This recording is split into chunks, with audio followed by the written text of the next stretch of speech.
Hey, salut tout le monde, j'espère que vous allez bien. Moi de mon côté ça va plutôt pas mal. Je suis désolé pour le retard, j'ai mis beaucoup de temps à uploader une nouvelle vidéo. Donc là on va encore faire les derniers achats. Alors j'avais gardé les 6 derniers mois d'achat, mais là je peux vous dire j'en pouvais plus, j'avais des tas partout, enfin c'était vraiment un enfer. J'ai pris les 2 derniers achats, les 2-3 derniers achats, du coup je pense qu'il y a le 3e aussi. Donc il y aura pas mal de choses à montrer. Les petites séries un peu underground, je vous mettrai des petites incrémentations d'images, parce qu'elles sont pas forcément connues de tout le monde. Et puis après pour le reste, il y a pas mal de séries qui se terminent, donc vous allez voir, ça va être un peu très éclectique. Allez, c'est parti, on va commencer par les gros formats et on va commencer par les webtoons, parce que c'est les premiers qui sont devant moi, il y en a de plus en plus, il y a beaucoup de séries qui sortent, il y a beaucoup de maisons d'édition qui se lancent, il y en a quelques-unes qui se cassent la gueule aussi. Je crois que c'est la maison de Reality Quest qui a l'air de faire un peu la gueule, je vous mettrai en dessous qui c'est, je sais plus. Donc c'est parti, alors il y a une nouvelle série qui sort, mais qui est déjà au plus du 100e épisode sur l'application Webtoon. C'est Item Légendaire avec sa première jaquette, son premier tirage avec son édition limitée, et puis le deuxième volume aussi. Alors, c'est pas une série que je conseillerais forcément à tout le monde. Les tomes sont quand même assez chers entre guillemets. Il y a d'autres séries qui sont beaucoup plus intéressantes. Donc là on est chez Siku de chez Alban Lafont. Et il y a celle-là, par exemple, toujours chez Alban Lafont. Et ça, moi, je vous conseille plutôt entre les deux de prendre cette série-là que Item Légendaire, sauf si vous aimez bien le type un peu régression, un peu tout ça. Bon, là, il y a de la régression aussi, mais là, on est vraiment sur de l'action pure avec un ancien assassin qui... bon, je vais pas vous spoil, parce que là, on est qu'au 4e tome, mais c'est vraiment plutôt bien. Les dessins sont quand même hyper propres, voilà, il y a beaucoup d'action, beaucoup de testostérone, beaucoup d'adrénaline. Il y a une autre série qui s'appelle Le Retour du Clan Wassan, qui est très marrante aussi, chez Alban Lafont, chez Siku. Ils sont un petit peu moins chers que les Pika et que les Kabooks. Quoique celui-là, il est quand même à 14,95. Et celui-là, il est aussi à 14,95. Donc c'est plutôt les Clans Wassan qui sont un peu moins chers, à 12,95 je crois. Enfin, il faudrait vérifier, mais me semble-t-il. On continue chez Pika cette fois, avec les Pika Toons, Viralite, Pika Wave Toons, Viralite. Donc ça aussi c'est une série qui est disponible sur l'application Webtoon, qui est très avancée en termes de chapitres. Je sais pas, on doit être à 100, 150 peut-être. Bon, c'est l'histoire d'un jeune qui est un petit peu... le souffre-douleur de tout le monde, et il décide de faire des vidéos YouTube de combat où il va je vais pas dire se venger parce que c'est pas le bon terme, mais voilà, il va aller se battre contre des types toujours plus forts. Et lui c'est un gringalet. Si vous avez lu Katsuo, ou si vous avez lu par exemple, il y a l'autre Katsuo, c'est Katsuo et Noritaka, c'est un peu le même genre quoi. Voilà, en version Webtoon. Toujours chez Pika, une série que j'aime beaucoup, Lecteur Omniscient. Donc c'est Omniscient Viewpoint, Omniscient Reader's Viewpoint. Donc ça c'est Lecteur Omniscience. Donc ça aussi c'est disponible sur l'application Webtoon. Il y a énormément de volumes, en tout cas il y a énormément d'épisodes sur l'application. On doit être à 200 ou 230. Donc il y aura beaucoup de volumes. Préparez-vous parce que ça coûte assez cher, hein, encore une fois. C'est 14,95. Alors attention, parce que tout à l'heure je vous disais que les Pika étaient plus chers que les Alban Lafont. Il est beaucoup plus gros, il est plus grand, d'accord? Il est plus gros, il est plus grand. La qualité à l'intérieur, elle est mieux. Donc c'est un petit peu abusif le prix pour le coup du Alban Lafont, ou alors celui-là il est plutôt pas cher, au choix. Voyez-le comme vous voulez. Donc, mais bon, ça c'est une série que j'aime beaucoup, Lecteur Omniscient, mais je vous conseille encore une fois de la découvrir sur l'application Webtoon plutôt que sur qu'en livre, si vous voulez voir un petit peu de quoi il en retourne. Le tome 17 avec le volume 2 du roman de Solo Leveling. Alors le tome 17, bon je l'ai pas lu, je l'ai pas ouvert encore. Mais je l'ai déjà lu sur internet. Voilà, on a passé le premier cycle, on attaque le deuxième cycle. Le roman, on est vraiment... Alors le roman, pour avoir lu le premier, c'est exactement comme le webtoon. Il y a quelques petites subtilités, quelques petites différences, mais sinon c'est exactement comme le webtoon. Toujours dans les gros volumes, mais cette fois on passe sur du manga, ou plutôt sur l'art japonais, puisque le premier c'était l'art coréen.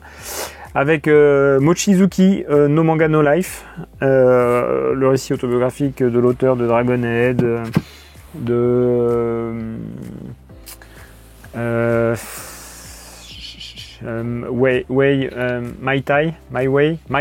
My Way, je sais plus. Ouais. Enfin bon, il y en a d'autres, c'est très très bien. Shizakobe, pardon, etc., etc. Donc il n'y a que celui-là chez Kurokawa. Là, on passe chez Delcourt Tonkam. Alors Delcourt Tonkam, ils ont sorti dans leur grand format, ils sont quand même très très beaux. Evol, tome 8 de Atsushi Kaneko. Donc c'est un graphisme très particulier, Atsushi Kaneko. Il faut vraiment aimer. Les histoires, elles sont vraiment pas mal, mais alors les graphismes, il faut vraiment apprécier le style. Et puis la réédition de Hellsing. Donc on est sur un beau volume. Hein. Voilà, on est sur un beau volume avec un petit signet, avec c'est pas mal du tout. Hein. Moi, j'aime bien les rééditions perfectes comme ça de Delcourt Tonkam. Enfin, les rééditions perfectes un peu rigides comme ça, elles sont vraiment pas mal. Elles sont vraiment sexy. Maintenant, on passe chez Panini avec 2 volumes. Alors, le premier, c'est Springan, tome 4. Ça, c'était un trou. Hein. Voilà, il me manquait celui-là. C'était Striker pour ceux qui ont l'ancienne version. Ça doit être Glénat, je pense, le tome 1 et le tome 2. Et puis le spin-off de ce City Hunter. Alors j'ai regardé les graphismes et tout, ça vaut pas du... Enfin c'est pas ouf. Hein. Franchement, quand vous regardez Tsukasa Ojo et quand vous regardez ce spin-off, bon, j'espère que l'histoire est bien, j'ai pas lu. Voilà, je le sais plus parce que j'aime beaucoup le Tsukasa Ojo et puis City Hunter que je l'ai pris, mais sinon... Après, chez Glénat, chez Glénat, Baby, tome 1. Alors ça, c'est l'auteur de Old Man. Je sais pas si vous voyez Old Man. On est sur du trash mecha, là, hein, voilà. Sur du un peu cyberpunk dans le genre. Donc il n'y avait que ça chez Glénat. Chez Crunchyroll, le tome 3 de Promise Neverland, version Graceful. Ils sont très très beaux, hein, ceux-là. Ils sont vraiment pas mal. J'aime beaucoup le travail qui est fait dans ces éditions-là.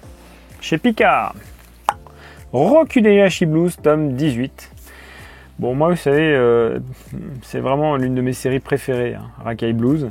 Mais c'est un furieux des années 90. Donc, c'est pas quelque chose qui plaira à tout le monde. On est vraiment sur un rythme un peu lent. Mais ça reste un furio haut de gamme, quoi. Avec Masanori Morita, l'auteur, qui a aussi fait Rookies. Et Rookies, c'est une série extraordinaire. Je prie pour qu'elle soit rééditée. Chez Vega Dupuis, Breakdown, tome 2. Donc ça, c'était un trou. Voilà, il me manquait celui-là. C'est l'auteur de Golgo 13. Voilà. On passe chez Soleil. Doro et Doro. Ah, c'est la réédition, la nouvelle édition. Alors, j'ai lu le premier de cette édition-là et j'ai trouvé la couverture particulièrement fragile. Donc, j'espère que le deuxième, c'est un petit peu mieux. Je peux pas vous dire. On est vraiment sur un manga qui est indescriptible. Hein. Q Ashidaka, c'est ça. Hein. Q Hayashida, l'auteur de Die Dark aussi. Elle a le pouvoir de nous créer des mondes et des environnements qui sont... Voilà, je pense qu'ils sont plusieurs dans sa tête. Une autre édition, L'Atelier des Sorciers. Donc je sais pas comment elle s'appelle celle-là. Édition Grimoire. Voilà, édition Grimoire. Alors celui-là, ils sont vraiment beaux. Je pense que c'est une série qui est sublimée par ce type d'édition parce que honnêtement, ces éditions-là, elles sont vraiment très très qualitatives, quoi. Chez Mangetsu, il n'y en a qu'un seul. Dans l'ombre. Donc ça, c'est Junji Ito. Hein. Je vous fais pas la publicité de Junji Ito. Je pense que maintenant tout le monde connaît Junji Ito. Et je vous montre un peu ma coupe de cheveux, mon dégradé par le haut. Et bien, on passe chez Kana, et ce sont les 2 derniers grands volumes. Slam Dunk, tome 8, bon, il me manque le tome 6 encore. Et Boys Abyss, tome 11, 12, 13, je sais plus. Boys Abyss, tome 14 même carrément, voilà. Intéressant, Boys Abyss. Hein. Voilà, si vous voulez regarder quelque chose d'intéressant, celui-là, il est pas mal. On va passer dans les petits formats, et on finira par Kana, qui pour une fois, il a mes maison d'édition où j'ai acheté le plus de volumes. Mais c'est pas parce qu'il y a eu beaucoup de sorties, c'est parce que j'ai complété une grosse série. Enfin, une série. Chez Kurokawa, Demon Slave. Bon, on va aller vite. Hein. Demon Slave, tome 16. Hop. One Punch Man, édition collector, tome 31. Je sais pas comment il l'appelle, collector, jaquette réversible, jaquette exclusive. Bon, bref. My Home Hero, tome 23. Oshinoko, tome 14. Kaijin Rejo, tome 12. Kaijin Rejo, c'est celui qui a fait Radaice World et tout ça. Hein. Ça envoie du lourd. Hein. Spy X Family, Tetsuya Endo, tome 14. J'aime beaucoup Spy X Family. Et Hippo, tome 29. Donc là, on doit être à l'épisode 138. Voilà. Enfin, le tome 138. Mais, enfin, Hippo, c'est vraiment une série énorme en termes de nombre de volumes, en termes de saison, de tout ça. On a parlé de Q Hayashida tout à l'heure avec Doro et Doro. On passe à la jaquette psychédélique de Die Dark tome 8 chez Soleil. Voilà. Et le dernier tome de Insomniac, tome 14. Insomniac, j'ai lu, je sais pas, je vais être au tome 6, je crois. J'aime beaucoup cette petite série. J'ai pas lu la suite, donc je peux pas vous dire. On passe chez Glénat, avec une série qui n'en finit plus de finir. Dr Stone, tome 27. Alors, Dr Stone, c'était terminé au tome 26. Et puis, il y a un tome 27 qui est sorti. Donc, Sakamoto Days, tome 17. On a parlé de Boichi avec Dr Stone tome 27. Là, on passe aux espèces de rééditions de Boichi avec c'est le tome 1 de Other Story, de Short Story. Donc il y a plusieurs trucs dedans. Hein. Il y a Hotel. Je l'ai Hotel et il est vraiment pas de bonne qualité. Donc je suis plutôt content d'avoir une bonne petite réédition qualitative avec un petit peu de couleur. Bon, j'aime beaucoup le trait graphique de Boichi. Ces histoires un peu moins, c'est pas, voilà, c'est plus un dessinateur que quelqu'un qui raconte bien les histoires. Tome 109 de One Piece avec la jaquette brillante, voilà, je sais pas comment il l'appelle. Et le dernier tome de Pour le pire. Alors pour le coup, il est assez large, hein, celui-là. Je suis content, je vais pouvoir finir cette série. Hop là, Seinen de chez Glénat. On fera Pika après, parce qu'il y en a aussi beaucoup chez Pika. On passe chez Crunchyroll. Tome 14, Kaiji Rejo. Bon. Mariage Toxin, tome 9. Ah, il est assez gros celui-là aussi. Dandadan, tome 17. Ouais, 17. Dandadan. Série très vive, très dynamique, Dandadan. Chez Kiun. Hop là. Lilmen. À l'envers. Ouais, à l'envers. Pastille frisque. Donc c'est les humains contre les succubes. Voilà. Je vous ai pas parlé de Lilmen encore, faudrait que je vous en parle. Jujutsu Kaisen, tome 26. Urgir, tome 6. Je suis à jour dans Urgir. J'aimais beaucoup Urgir dans les 3 premiers tomes qui étaient sortis. Là, c'est vrai que il y a un petit ralentissement. Celui-là, je l'ai pas lu encore. Et Hubelblatt, spin-off, saison 2, je sais pas trop. Bon. Tome 1. On passe chez Panini. Alors, Panini. Il y a un seul truc, c'est The Shunji Family Children. Bon, c'est l'auteur de Rent a Girlfriend. On reconnaît un peu le trait graphique, hein, d'ailleurs. On va passer chez Meian et on va aussi faire une série du copain 2. Donc, vous allez voir. Grand Blue, tome 21 et 22. Et Tempura. Alors pourquoi est-ce que je vous parlais du copain, de machin, de trucs? C'est peut-être que vous aurez remarqué le style graphique entre Grand Blue et Tempura, simplement parce que c'est le même dessinateur, quoi. Voilà. Donc une nouvelle série chez Meian du dessinateur de Grand Blue. S'il arrive à mettre autant d'humour dans Tempura que dans Grand Blue, dans ses dessins, dans sa caricature, dans la manière dont il amène les choses, je pense que ça peut être une série très marrante. Enfin, j'ai pas lu, hein, donc je peux pas vous dire. Soten no Ken, tome 13. En fait, j'avais un trou au tome 13. J'ai eu beaucoup de mal à trouver un tome 13 de qualité. Il y a un truc qui m'agace, vous voyez, c'est quand les éditeurs plient la jaquette comme ça. Ça, c'est un truc qui m'agace profondément. Je trouve que ça abîme les jaquettes, surtout celle-là qui est un peu en mode papier canson.